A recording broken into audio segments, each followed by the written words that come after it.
자, 안녕하십니까? 오늘부터 욥기를 공부할 텐데요. 자, 우리 구약 옛 교재에 흥미로운 소개글이 있어서 한번 읽고 시작해 보도록 하겠습니다. 일간신문에 다음과 같은 표제가 실렸다. 비행기 추락 43명 사망, 트레지디 산에 생존자 없음, 수천 명의 사람이 소리 모아 이렇게 외쳤다. 주님께서는 왜 이와 같은 끔찍한 일이 일어나게 내버려 두실까? 자동차 두 대 충돌 사고, 한 자동차가 신호등을 무시하고 달려들어 6명이 사망했음. 하나님은 왜 이 사고를 막지 않으셨을까?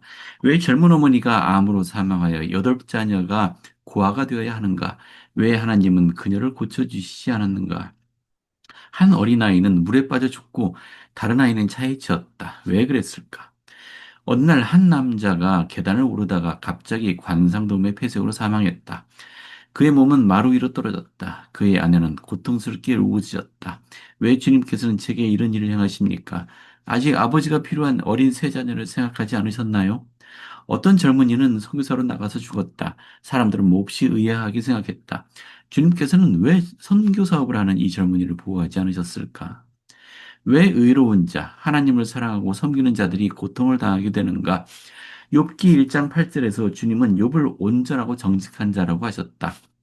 그런데 왜 주님께서는 사탄에게 그의 의로운 종을 괴롭히도록 허락하셨을까? 인간의 고통에 대한 책임은 누구에게 있는가? 주님께서 비행기를 산속으로 몰고 가신 것인가? 간선도로에서 충돌을 일으키신 분은 하나님이셨는가? 어린아이를 물속으로 빠지게 하거나 심장마비를 일으키게 한 것도 주님이었는가?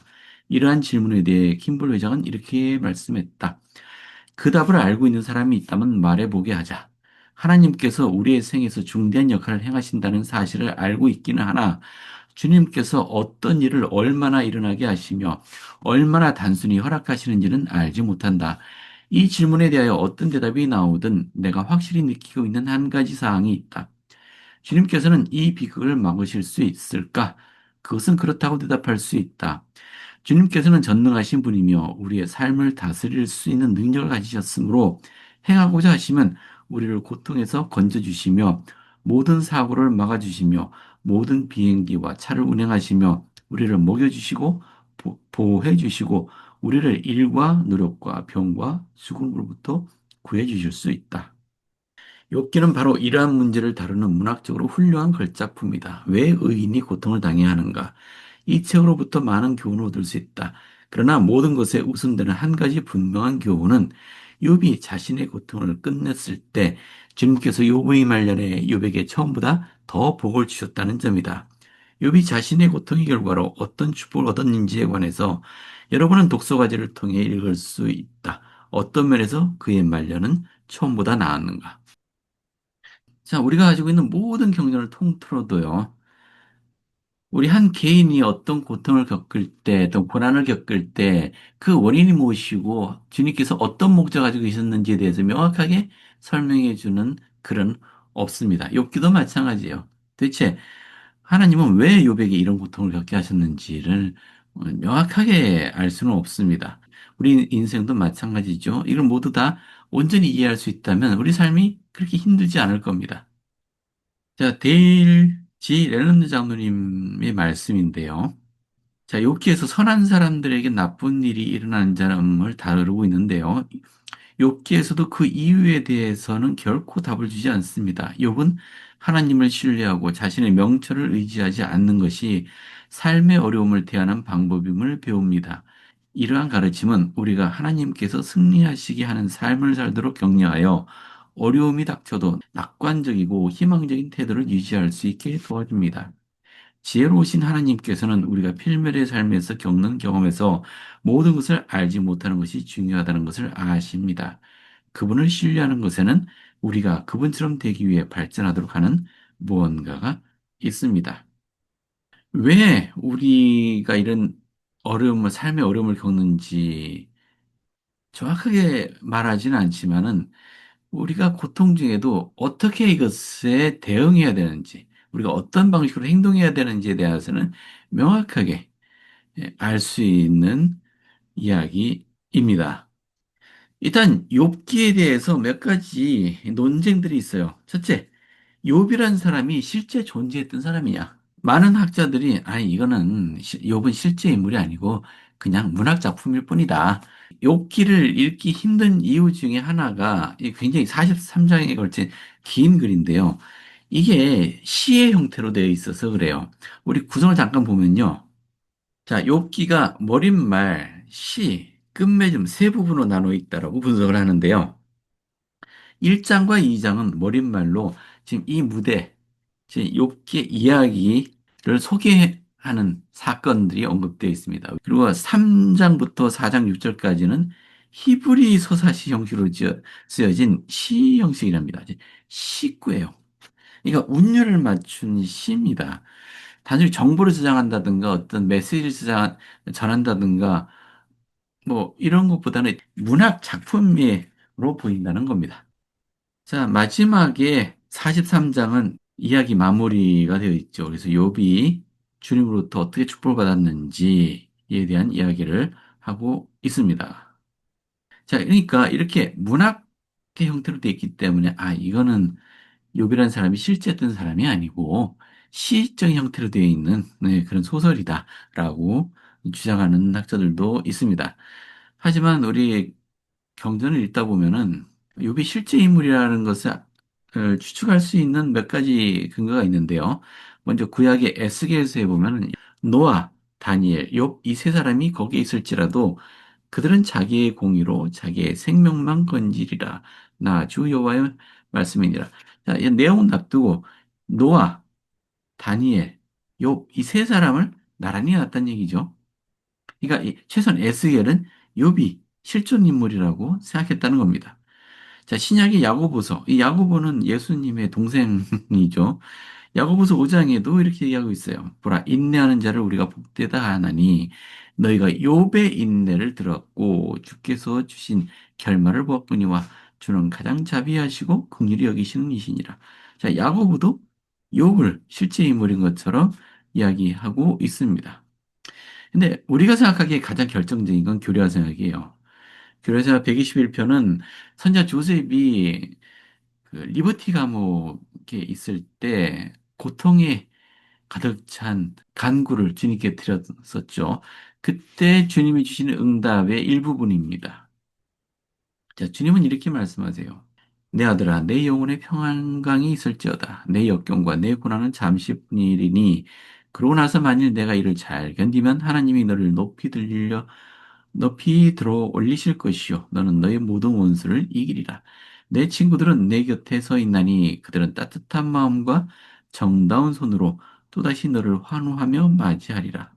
너는 아직 욥과 같지는 아니하니 내 친구들은 욥의 친구들이 그에게 한 것 같이 너를 대적하여 논쟁을 벌이지 아니하며 내 범법을 지우지도 아니하느니라. 여기 주님도 욥을 언급하고 있다는 거죠. 만약에 욥이 실존 인물이 아니라면 주님이 욥을 들어서 너는 아직 욥과 같지 않다고 말씀하신 것은 선자 조셉을 조롱하는 말로밖에 이해가 되지 않습니다. 그래서 주님은 분명히 욥이 실존 인물임을 보여준다고 생각이 듭니다. 자, 그래서 후기 성도들은 최소한 욥이 실존 인물이었다라고 믿고 있습니다. 자, 그리고 또 한 가지. 그럼 욥은 어느 시대 사람이냐? 우리 욥기가 에스더서 뒤에 있기 때문에 상당히 후대 사람이라고 생각하는 경우가 있어요. 근데 그렇지 않습니다. 우리 성경이 그 시대 순으로 배열된 게 아니고 어떤 주제로 나누어져 있죠. 욥기부터 아가서까지 이제 욥기, 시편, 잠언, 전도서, 아가 요 다섯 권의 책은 우리가 시서, 즉 시문학서라고 합니다. 즉 문학서예요. 이것처럼 욥은 언제 사람이냐? 자, 우리 경전안내서에 있는 설명입니다. 욥기. 욥에 관해서 알려진 것은 무엇인가? 욥은 이스라엘 사람이 아니었을 가능성이 높다. 근데 실제로 이스라엘 사람이 아닐 겁니다. 왜냐하면 동방 사람이라고 돼 있거든요. 그리고 우스 땅에 살았다라고 성경에 되어 있는데요. 우스 땅은 종종 에돔과 관련이 있다. 에돔은 이스라엘 동남쪽에 있는 이방 족속이고요. 추측하기인데 욥은 주전 2000년대 족장들과 비슷한 시기에 살았다는 것을 살았을 수 있다. 이것도 추측입니다. 정확하지는 않아요. 근데 주전 2000년, 기원전 2000년이라는 거는 거의 아브라함 시대입니다. 이스라엘이라는 게 존재하지 않을 때, 이스라엘 이 존재하지 않을 시대 이야기입니다. 그러니까 상당히 오래된 이야기죠. 그러니까 아브라함과 비슷한 시대에 살았던 이방 백성. 여기서 의아해 하시는 분들도 계세요. 아니, 아브라함과도 관련이 없는 사람이라고? 근데 어떻게 욥이 하나님을 믿고 그렇게 강한 신앙을 보이느냐? 이게 우리가 항상 오해하는 겁니다. 우리 성경에 나오는 이스라엘 백성들 중에는 하나님을 믿는 사람이 없다라고 생각하는데 그렇지 않습니다. 하나님, 여호와 하나님에 대한 이 신앙은 온 땅에 퍼져 있었습니다. 우리 아브라함도 그 살렘의 왕, 즉 멜기세덱에게 11조를 바치고 그에게 축복을 받았던 이야기가 나오지 않습니까? 이미 아브라함이 이 가나안 땅에 머물기 이전에 이미 그 살렘 땅이 있었던 겁니다. 멜기세덱이 존재했었고요. 그러니까 이쪽 지역에는 여호와 하나님에 대한 신앙이 이미 광범위하게 퍼져 있었습니다. 거기에 이제 이방 신들이 파고든 겁니다. 음. 그래서 모든 백성들을 타락시켰고 결국은 이스라엘 백성들마저 이 우상 숭배를 끌어들여서 그들의 멸망에 이르게 했다라고 봐야 됩니다.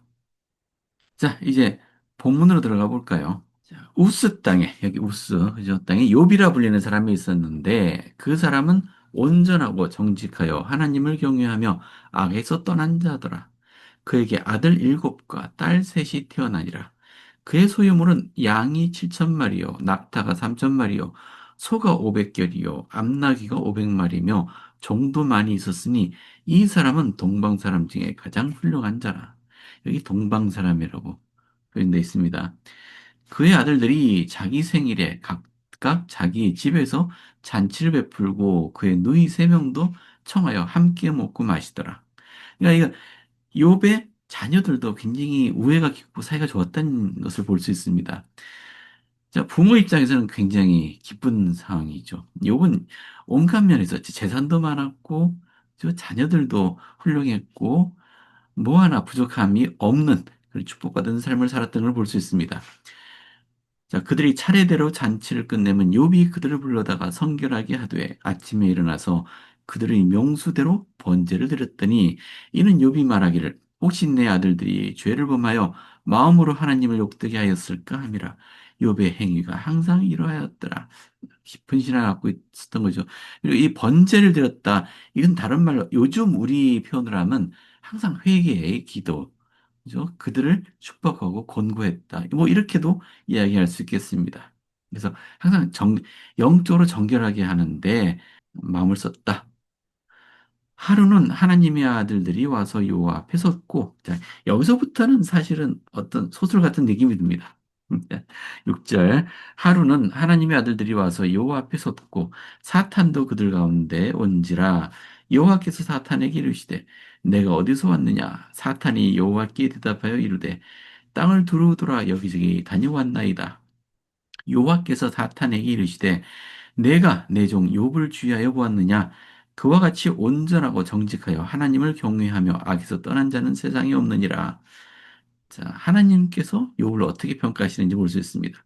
사탄이 여호와께 대답하여 이르되 욥이 어찌 까닭없이 하나님을 경외하리이까 주께서 그와 그의 집과 그의 모든 소유물을 울타리로 두르심 때문이 아니니이까 주께서 그의 손으로 하는 바를 복되게 하사 그의 소유물이 땅에 넘치게 하셨음이니이다. 이제 주의 손을 펴서 그의 모든 소유물을 치소서 그리하시면 틀림없이 주를 향하여 욕하지 아니하겠나이까. 여호와께서 사탄에게 이르시되 내가 그의 소유물을 다 내 손에 맡기노라. 다만 그의 몸에는 내 손을 대지 말지니라. 사탄이 곧 여호와 앞에서 물러가니라. 이 이야기에서 의아하게 생각하는 분들이 많으시죠. 아니 사탄과 여호와 하나님이 서로 대화를 하고요. 심지어는 그 욥을 시험하기로 지금 결정하는 장면에 대한 이야기이지 않습니까?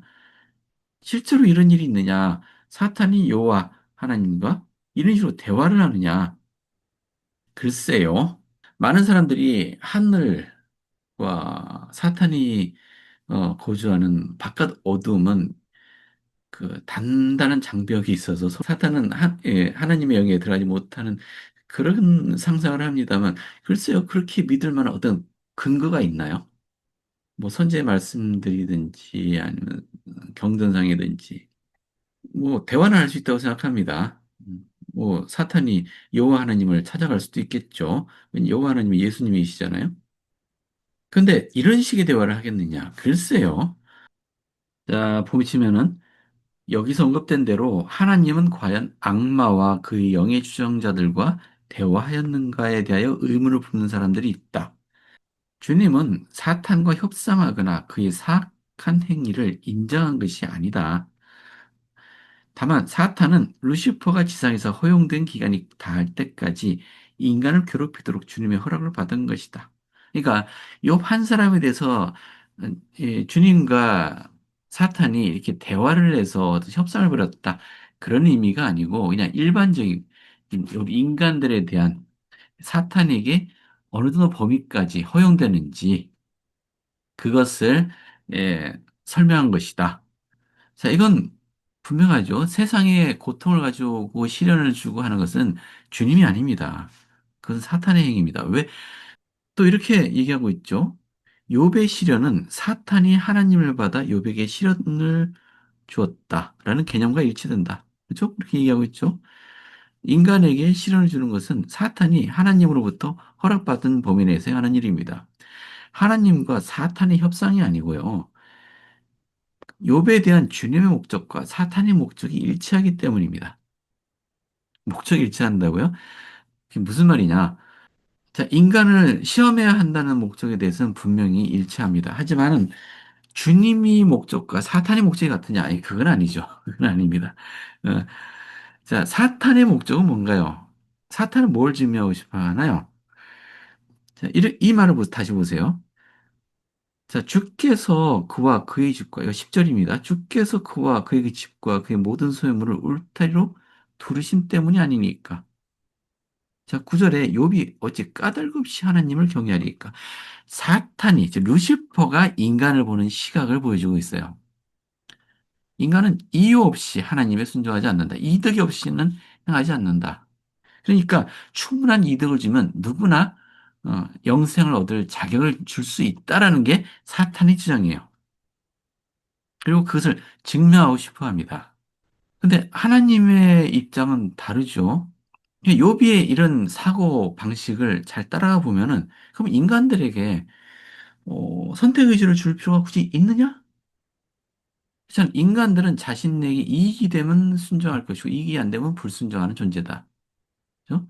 그러면 그들이 의로운 일을 행하도록 하기 위해서는 계속 이득이 되는 일을 제공해줘야 된다는 얘기죠. 반대로 이득이 되지 않는 상황이 되면 누구나 순종하지 않을 것이기 때문에 차라리 그런 상황을 만들어주지 않으면 된다. 그럼 뭐가 문제가 되나요? 사람들이 항상 좋은 일을 하면 축복을 받고 나쁜 일을 하면 축복을 받지 못하게 되면 아니, 옳은 선택을 하지 않을 사람이 어디 있겠습니까? 그러면 선택 의지가 없는 것과 마찬가지죠. 왜냐하면 상반되는 것이 없어지지 않습니까? 우리 선택이라는 것은 상반되는 것이 있어야 됩니다. 자, 사탄의 이 태도를, 이 의견을 볼 때 왜 인간에게 선택 의지를 줄 필요가 없다라고 했는지 유추해 볼 수 있을 것 같아요. 거기에 대해서 우리 하나님의 시각을 볼 수 있는 한 가지 선고가 있는데요. 이거 볼까요? 아브라함서 3장을 보죠. 이렇게 얘기하셨습니다.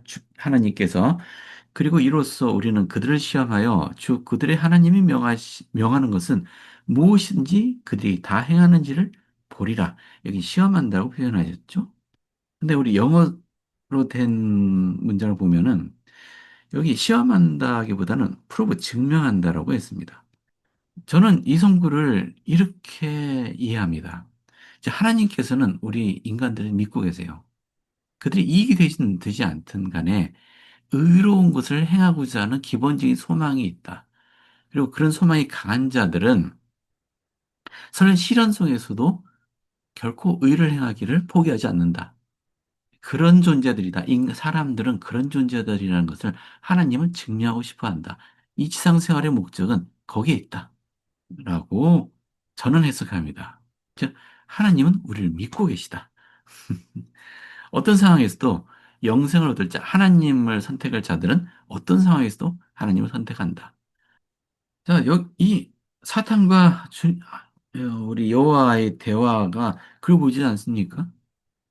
하나님은 욥을 믿고 있어요. 어떤 상황에서도 욥이 하나님을 배신하지 않을 것이라는 믿음을 갖고 있습니다. 사탄은 그렇지 않죠. 사탄은 인간을 믿지 않습니다. 그러니까 축복을 거둬가면은 욥도 하나님을 배신할 것이다라고 얘기하는 겁니다. 욥이라는 인간을 이 어떤 인간인지를 증명하고자 하는 그 목적은 하나님이나 사탄이나 동일하다라는 겁니다. 자, 그러면 자, 누구의 말이 더 옳았을까요? 이제 욥기가 그걸 보여주는 겁니다. 자, 욥에게 실제로 이 재난이 일어납니다. 하나님께서 어, 정하신 범위 내에서 사탄이 욥을 괴롭히기 시작합니다. 하루는 욥의 자녀들이 그 맏아들의 집에서 음식을 먹으며 포도주를 마실 때 사환이 욥에게 와서 아뢰되 소는 밭을 갈고 나귀는 그의 곁에서 풀을 먹는데 스바 사람이 갑자기 일어 그것을 빼앗고 칼로 종들을 죽였나이다. 나만 홀로 피하였으므로 주인께 아래로 왔나이다. 요 스바라는 곳은 우리 솔로몬 왕과 스바의 여인, 스바의 여왕 이런 영화도 있었죠. 자, 이 스바는 아라비아 뭐 남서쪽 또는 북아프리카 일부 지역을 포함하는 지역에 살던 사람들을 의미합니다. 대개는 그 대상, 무역업을 하는 사람들이고요. 때로는 강도짓도 했다고 합니다.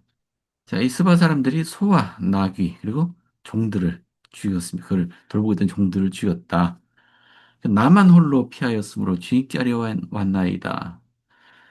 그가 아직 말하는 동안에 또 한 사람이 달려와서 아뢰되 하나님이 불이 하늘에서 떨어져서 왕과 종들을 살려버렸나이다. 하나님의 불이 뭔지는 정확히 모르겠습니다. 뭐 벼락이 떨어졌는지 자연재해인 것은 분명한 것 같은데요. 역시 나만 홀로 피하였으므로 주인께 아뢰러 왔나이다. 그가 아직 말하는 동안에 또 한 사람이 달려와서 아뢰되 갈대아 사람이 이 갈대아 사람은 그 아시리아죠. 지금의 이라크 지역에 사는 사람들을 갈대아 사람이라고 하죠. 아브라함도 갈대아 사람입니다. 갈대아 사람이 새 무리를 지어 갑자기 낙타에게 달려들어서 그것을 빼앗으며 칼로 종들을 죽였나이다. 나만 홀로 피하였으므로 주인께 아뢰러 왔나이다. 그가 아직 말하는 동안에 또 한 사람이 와서 아뢰되 주인의 자녀들이 그들의 맏아들의 집에서 음식을 먹으며 포도주를 마시는데 거친 들에서 큰 바람이 와서 집 내 모퉁이를 치매 그 청년들 위에 무너짐으로 그들이 죽었나이다. 나만 홀로 피하였으므로 주인께 아래로 왔나이다 한지라. 거친 들의 큰 바람은 아마 토네이도 같은 거겠죠. 이쪽 사막 지 건조한 지역에는 갑자기 토네이도가 발생하기도 하죠. 이 욥의 모든 재산, 종들까지 다 죽고요. 그리고 자녀들마저 다 죽었습니다. 이 상황에서 만약 여러분이 진짜 이런 일을 겪으면 어떻게 하겠습니까? 자, 욥이 일어나서 겉옷을 찢고 머리털을 밀고 땅에 엎드려 예배하며 이르되 내가 모태에서 알몸으로 나왔사온즉 또한 알몸이 그리로 돌아가야 할지라도 주신 이도 여호와시오 거두신 이도 여호와시오니 여호와 이름이 찬송을 받으실지니이다 하고 이 모든 일에 욥이 범죄하지 아니하고 하나님을 향하여 원망하지 아니하니라. 이 장에 사탄이 다시 욥을 시험하는데요. 딱 아까 같은 상황이죠. 하나님의 아들들이 여호와 앞에 섰고 사탄도 그들 가운데서 와서 하나님 앞에 섰는데 여호와께서 사탄에게 이르시되 내가 어디서 왔느냐 사탄이 여호와께 대답하여 이르되 땅을 두루 돌아 여기저기 다니왔나이다. 여호와께서 사탄에게 이르시되 내가 내 종 욥을 주의하여 보았느냐 그와 같이 온전하고 정직하여 하나님을 경외하며 악에서 떠난 자가 세상에 없느니라. 내가 나를 충동하여 까닭없이 그를 치게 하였어도 그가 여전히 자기 온전함을 굳게 지켰느니라. 사탄이 여호와께 대답하여 이르되 가죽으로 가죽을 바꾸오니 사람이 그의 모든 소유물로 자기의 생명을 바꾸올지라. 이제 주의 손을 펴서 그의 뼈와 살을 치소서 그리하시면 틀림없이 주를 향하여 욕하지 않겠나이까. 여호와께서 사탄에게 이르시되 내가 그를 내 손에 맡기노라. 다만 그의 생명은 해하지 말지니라. 사탄이 이에 여호와 앞에서 물러가서 욥을 쳐서 그의 발바닥에서 종소리까지 종기가 나게 한지라. 욥이 제 가운데 앉아서 질그릇 조각을 가져다가 몸을 긁고 있더니 도대체 이게 무슨 병인지 모릅니다. 단지 머리 끝에서 발바닥까지 종기가 났다. 굉장히 부스러움 같은 거. 이게 나병인지 뭐 그건 모르겠습니다만 얼마나 가려우면은 질그릇 조각을 가져다가 몸을 긁고 있을까요? 그러면 온몸에 피가 나지 않겠습니까? 몰골이 흉측해졌을 겁니다. 그가 그런 상태에서 제 가운데 앉아 있습니다. 이 제 가운데 앉는 거는 슬픔과 고통을 표현한 한 가지 방법이죠. 자, 이 시경에 이르니까 욥의 아내가 그에게 이르되 당신이 그래도 자기의 온전함을 굳게 지키느냐? 하나님을 욕하고 죽으라. 그가 이르되 그대의 말이 한 어리석은 여자의 말 같도다. 우리가 하나님께 복을 받았은즉 화도 받지 아니하겠느냐 하고 이 모든 일에 욥이 입술로 범죄하지 아니하니라. 때때로 욥의 아내에 대해서 비판하시는 분들도 계세요. 근데 보통 어떤가요? 우리 가족 중에 누군가 고통받고 있을 때 본인도 고통스럽겠지만 그 옆에서 지켜보고 있는 사람이 더 고통스러운 때가 많죠. 특히 내 배우자면 어떨까요? 차라리 내가 일 겪으면 좋겠다 생각하지 않을까요? 욥기를 다 읽어봐도 욥의 아내가 어떤 벌을 받았다는 이야기는 없어요.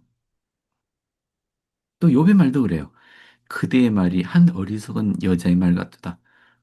왜 그렇게 어리석은 말을 하느냐라고 말한 게 아니고 한 어리석은 여자의 말 같도다. 당신 그런 사람이 아니지 않느냐? 근데 왜 어리석은 여자처럼 말을 하느냐? 근데 이 아내가 얼마나 지금 고통스러워하고 있는지를 보여주고 있는 것이죠. 차라리 이렇게 사는 것보다 죽는 게 낫지 않느냐? 너무 보기 고통스러우니까 그렇게 있죠. 음. 예, 저는 그렇게 이해합니다. 예, 그래서 저는 욥의 아내를 비난하지는 않습니다.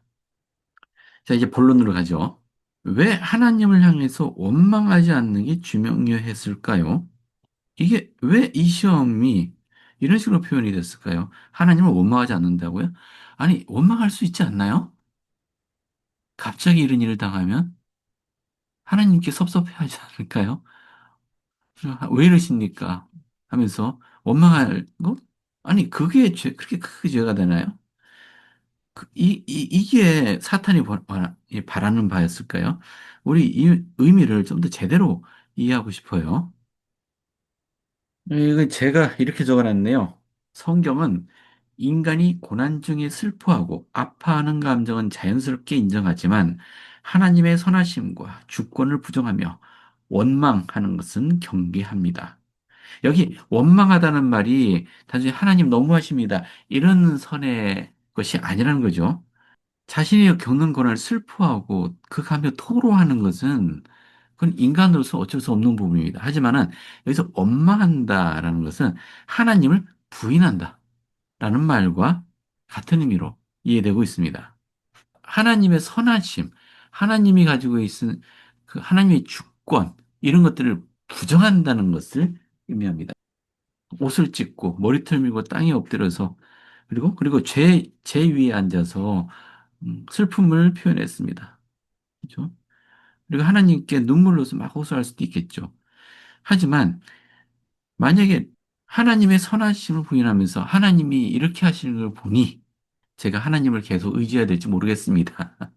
라고 말을 한다든가 아니면 아예 하나님의 믿기를 포기한다든가 자, 이렇게 하는 것이 여기에서 표현한 원망을 의미한다고 이해해야 할 것 같습니다. 그러니까 단순히 고통스럽다는 걸 토로하고 막 힘들어하는 그걸 의미하는 게 아닌 걸 알 수 있죠. 이건 하나님에 대한 배신 행위이기 때문일 겁니다. 우리 킴볼 회장님의 말씀을 좀 읽어볼까요? 우리 킴볼 회장님은 이렇게 말씀하셨습니다.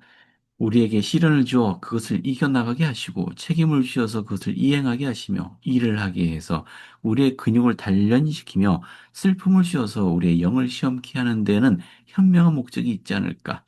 우리는 유혹에 부딪혀 우리의 힘을 시험당하고 병으로 고생하면서 인내를 배우고 영생을 얻어 평화롭게 되기 위해 죽음을 맛보는 것이 아닌가.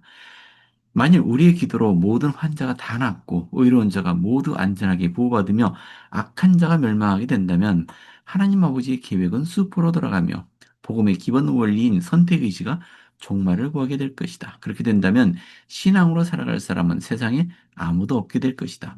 선한 일을 하는 사람에게 끊임없이 기쁨과 평화와 보상이 주어진다면 악은 없어질 것이고 모든 사람은 선한 일만을 행할 것이나 그렇게 선한 일만을 하게 되는 이유는 그들이 의롭기 때문은 아닐 것이다. 거기에는 우리가 얼마나 강한가에 대한 시험도 없고 인격의 발전도 없으며 능력의 신장도 없고 선택의지도 없게 된다. 오직 사탄의 지배만이 있게 된다.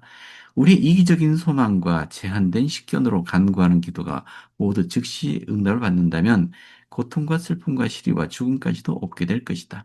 만일 이러한 것들이 없다면 기쁨, 성공, 부활도 없으며 영생과 하나님도 없을 것이다.